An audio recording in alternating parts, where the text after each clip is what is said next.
What's up, Bipsonistas? This is Jeribe, your host for this newest episode of Pillar Paul, anong say ng people. As academic year 2025-2026 begins, kahibotang fresh pa sa atong minds ang nahitabo last summer. Maunang karon, ubani ko ninyo as we roam around the campus and ask our fellow Bipsonistas kung kumusta ang ilang summer vacation. Tara, ubani ko ninyo.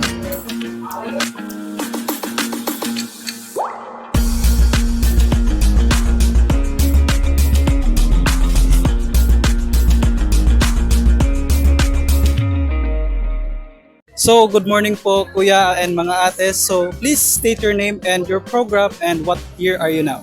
So, I'm Dennis Isamoroto Jr. I'm BSBA FM. Karon, third year na mi. Maria May Gadugdug, BSBA FM3. I am like Camilo Papiona, I'm BSBA FM 3E. Good morning, everyone. I am Crystal Chainsey Calves, a currently enrolled in BA in Economics and also a freshman po. My name is Eden Francis L. Ruiz, and I am from Bachelor of Science in Nursing, Level 2B.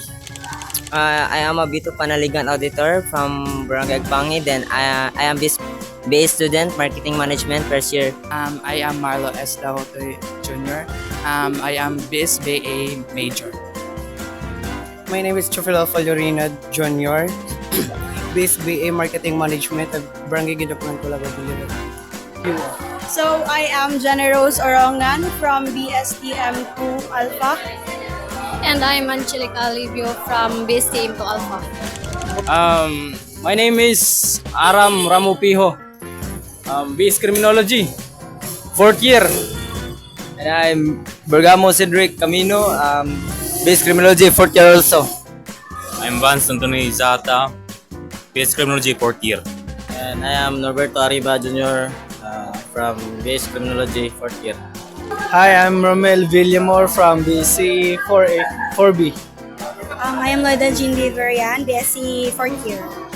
We all know that tiglasi na pod. So, now that the academic year has started, ano yung mga ganaps na you hope nagawa mo nung last summer?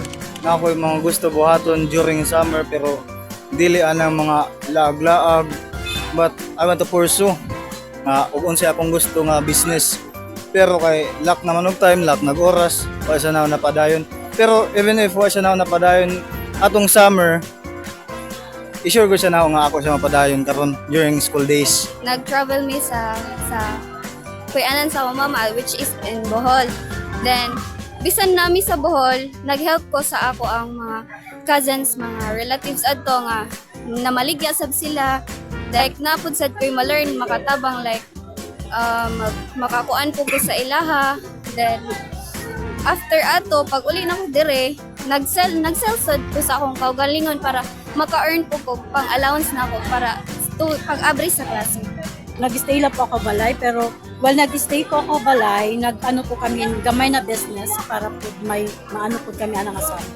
Hulakwat siya, like makiglaag together with my friends because basically, akong papa, strict to good kayo siya. Like, behind na kay ko sa tanan mga laag sa akong mga barkada, always na ko nale-left out kay nara ko permi sa balay, maghinigda, magsinilpon. But instead of rotting the bed, I make it as a time pod para mag-improve akong vocabulary, especially to strengthen my word line and having an advanced study in algebra as well as in trigonometry po. There are a lot na parang hindi ko talaga nagawa last vacation. So, one of which was really prepare for the next semester because second year will be tougher. Pero I have no regrets kasi nasulit ko naman yung vacation ko. I did watch movies, like did all my hobbies, covering a song, and then yun, mga spending time with my peeps. Travel kami karon nga month in Higatangan pero wala dayon kay klase naman.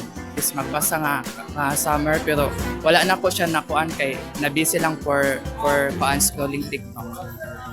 Ako po, ano mo natatun, iyakan mo ni mama mo kanto Bohol, pero kay tungod, di rin man nagkailatan financial kay, syempre, damo man kami. Bali, may ada na bilin ha amon mo burog, apil na lata ko dito so that I hope sunod makatab ko lang ako. Thank Siguro mag-travel, like going to beach trips ng like a lot. Kasi syempre pag magklase na baya kay, busy na kayo, tas stress, hindi na kayo siya mabuhat. So mauto siya. Kaya so far, sige na akong higda. So ako naman is like visit sa kanang province na ako na nadakan pero wala na ako nagbuhat. Nagtigang ng klase murag maka-stress but like una-una ingon na wala ka nang buhat. Sila pud kumigda. Knowledge, especially kay senior nami. We become the real good model sa mga estudyante nga pagmasod, especially first year, second year, and third year. Ang hope nga nabuhat na ako katong summer is ang amo yung research kay sa karon murag di pa jud mo dugay gibuhat nga enrollment na. I hope makanlaog-lago kay ang last summer na akong puro la jote. Working student man gud ko. Ako asad kay same sa iya hapon kay among research nag-procrastinate hinuon may karon. Para sa amin kasi nag-GT kami, kulang kami sa mga laag-laag bitaw na. Bali, nakuwangan may sa among summer karon og laag.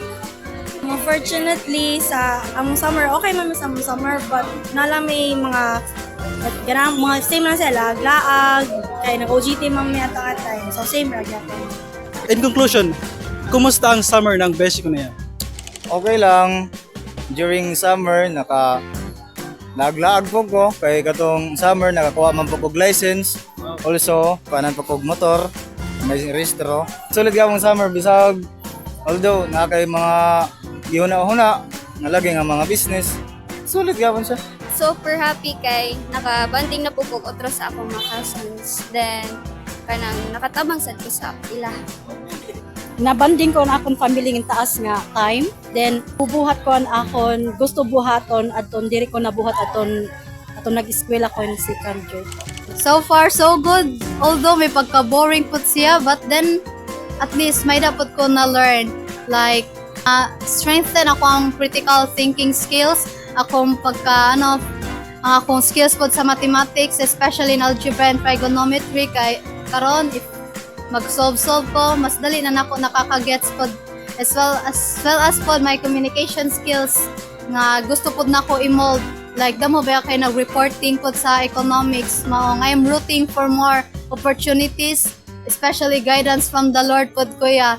Because all of these things, kay dili lamang kay para sa ko ang kagalingon, para po sa ko ang pamilya, para po sa abang tao nga akong matabangan pohon. All in all, my summer was really great. Although I really was not parang proactive in terms of academic, but parang I see it also as parang unwinding na din para sa akin kasi I was burned out last semester. Pero right now, sulit. Kuwang siya pero okay raman kay actually kay student man dapat morning gyud kamo sod og early jud. Okay lang kay taas kayo ang bakasyon like na sulit na ako ang bakasyon kay sige ra hilig ta nga walay nabuhat sa balay.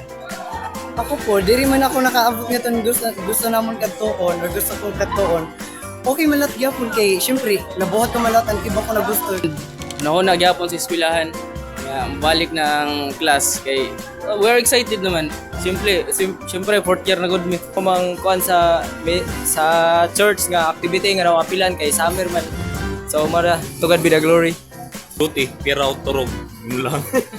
Layo sa mga schoolworks, nagapag-bakasyon po.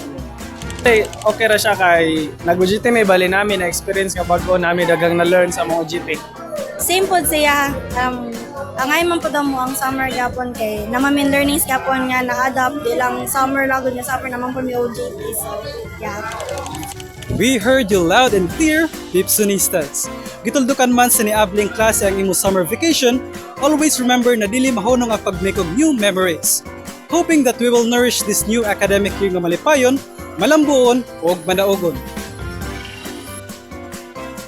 Ikaw, kumusta ang summer vacation ng beshi ko na yan? Comment down below and let us know. Once again, this is Jerry Be. Till the next episode of Pillar Paul. Anong say ng people?